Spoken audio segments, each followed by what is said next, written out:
विश्व उपरे एबे महाविनाशर कला बादल छाई जाइछि भांगी जाइछि युद्ध विरति एवं मध्यप्राच्य आरंभ होइछि आउ एक भयंकर महायुद्ध। अमेरिका एवं ईरान एबे परस्पर को संपूर्ण ध्वंस करबा पई आगकु बढ़िछंती। गोटिए पटे अमेरिका निजर अत्याधुनिक टमाहोक मिसाइल एवं स्टील्थ बम्बर विमान साहाय्य ईरान रो बाबाहोर एवं बंदर आवास भली प्रमुख सहर को माटी रे मिसाई देइछि तो अन्यपटे ईरान मध्य चुप बसी नाही। ईरान निजर घातक बालिस्टिक मिसाइल एवं सहस आत्मघाती कामिकाजे ड्रोन साहाय्य कुवेत बाहरीन एवं कतारे थिबा अमेरिकार सामरिक घाटी उपरे एभली आक्रमण करिछि जहाँ विश्व को वर्तमान समय स्तब्ध कर देइछि। अस्त्र विरति भंग सह भयंकर हेलाणी आक्रमण हाईटेक हथियार उभय पक्ष एवं हमला करुछंती। ईरान रो बंदर सहर को अमेरिका टार्गेट करिछि। आक्रमण ईरान रो प्रबल क्षयक्षति होइतबा दाबी करिछि। ईरान भी आक्रमण करि देइछि मुहतोड़ जवाब। कुवेत एवं बाहरीन कतार रे अमेरिका अड्डा को टार्गेट करा देइछि। अमेरिका ईरान भितरे पुणी थरे एक बड़ युद्ध आरंभ होवा पई जाइछि एवं जो बड़ युद्ध एथि पई कुहा जाउछि जे जेतेबेले अमेरिका ईरान भितरे युद्ध विरति नै गोटे प्रकार आलोचना चर्चा करा जाउथला। युद्ध विरति होई जाइथिला, अस्त्र विरति होई जाइथिला, तारि भितरे वर्तमान समय पुणी थरे अस्त्र विरति को मना करबा सहित अस्त्र विरति भंग सहित आउ एक भयंकर महायुद्ध आरंभ होइछि। आक्रमण ईरान करुछि, आक्रमण अमेरिका मध्य करुछि। ईरान अमेरिकार अड्डा गुड़िक उपरे आक्रमण करुछि एवं अमेरिका मध्य आक्रमण करुछि। B2 स्पिरिट बम साहाय्य आक्रमण करुछि अमेरिका। ईरान मध्य सुइसाइड ड्रोन साहाय्य अमेरिका उपरे आक्रमण करुछि। अमेरिकार अस्त्र शस्त्र ईरान रो अस्त्र शस्त्र ये पूर्वर चलिथिबा युद्ध भितरे ए अस्त्र शस्त्र प्रयोग करा जाय नथिला अर्थात व्यवहार करा जाय नथिला। वर्तमान समय हाईटेक युद्ध लड़ुचंती दुई देश एवं अस्त्र विरति भंग सरिबा सहित एबे बड़ युद्ध आड़कू विश्व मुहाउछि कहीं अमेरिका ईरान पुणी थरे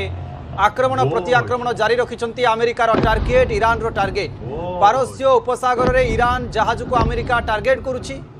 खुजेस्तान सह ईरान शहर को मध्य टार्गेट करिछि अमेरिका। ता सहित हरमुज निकट रे थिबा ड्रोन मिसाइल गोदाम को मध्य अमेरिका टार्गेट करुछि। किए केउथिरे आक्रमण करुछि ताहा मध्य आपनक सामने रखुछि। Tomahawk cruise missile America target करुछि। F-35 लाइटनिंग 2 जेट या साहाय्य मध्य अमेरिका आक्रमण करुछि। B2 स्पिरिट बम्बर ए साहाय्य मध्य अमेरिका आक्रमण करुछि। ता सहित हाईटेक पैट्रियट मिसाइल एवं ईरान अस्त्र शस्त्र मध्य सेही भली व्यवहार करुछि। वर्तमान समय जे आउ एक महाविनाश अर्थात महायुद्ध आड़कू विश्व आगौछि। ईरान अमेरिका भितरे पुणी ये बड़ युद्ध आरंभ होइछि। अधिक आलोचना करिबा आम सहित जोड़ी होउछंती प्रतिरक्षा विशेषज्ञ वैदेशिक व्यापार विशेषज्ञ समरेंद्र बासा जोड़ी होउछंती। सहित बासा आमे अनेक बार आलोचना करूछु एवं जेतेबेले युद्ध विरति गोटे प्रकार चुक्ति हो जाइतिला समस्ते खुशी होउतले जे सब किछि ठीक होई जिवो किंतु ये कथा कोउठी छिंडी पारु नाही जोथि पई पुणी थरे आक्रमण होइछि एवं एथरो हाईटेक लढई।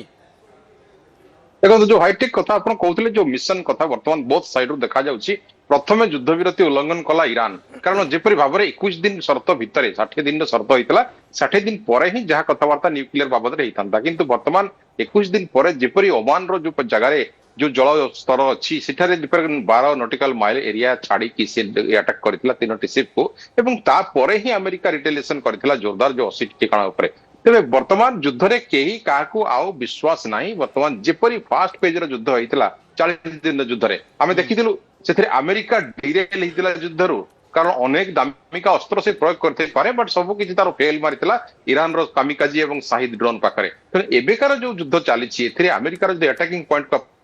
नजर करेंगे कोस्टल बेल्ट रही चारबाहार कथा कहतु से सिरिक कथा कहतु से बंदर बास कथा कहतु जो जो जगह हुरमुज रो टेंशन को बढ़ाए ईरान से पर्टिकुलर जो जगह तार हथियार मौजूद अच्छी जो जगह सर्वेलेंस मौजूद अच्छी जो जगह से सर्वेलेंस करि पारुछि सेही जगह को ही अटैक करिछि अमेरिका एवं से चाहूछि संपूर्ण हुरमुज को किपरि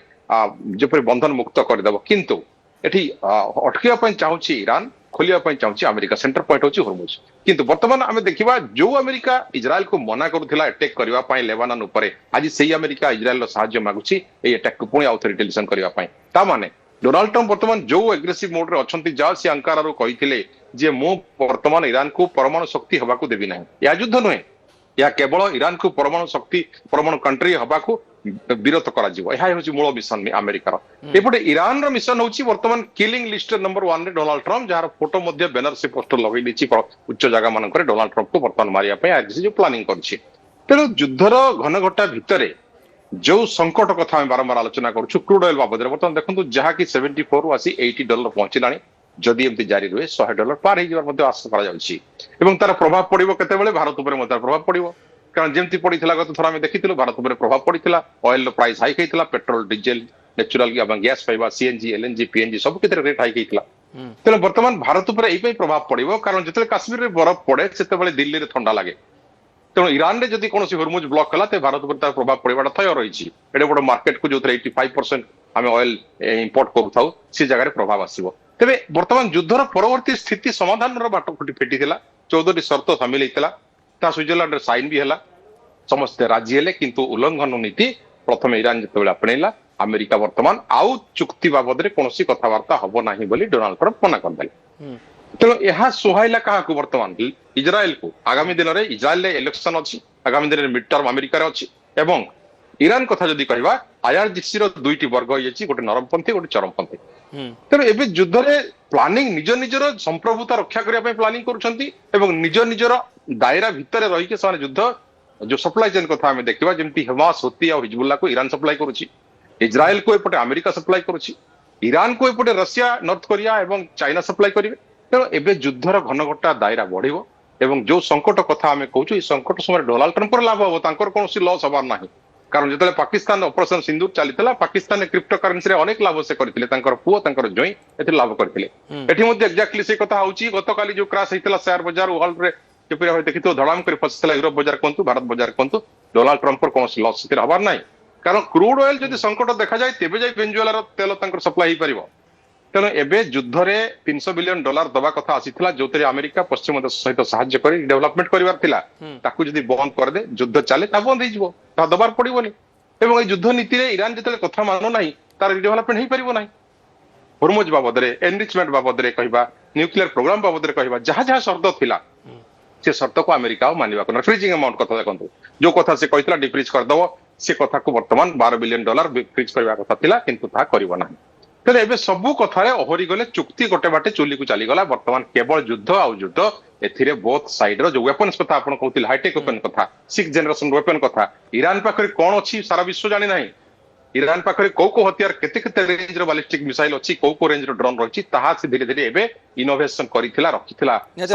आगो को आहुरी बढ़िबो बोली युद्ध को आ जाउछि एवं जो कथा हाईटेक युद्ध कथा वर्तमान समय कहउथुल जे ईरान पाखरे जो जो अस्त्र शस्त्र अछि ताहा विश्वर कोनोसी देश जानि नाहंती आगामी समय युद्धर मोड़ को आड़ को गति करुछि तापर मध्ये संपूर्ण भाबे नजर रहइबो बहुत धन्यवाद हम सहित वैदेशिक व्यापार विशेषज्ञ समरेंद्र बासा जोड़िथिले संपर्क अधिक आलोचना करथिले।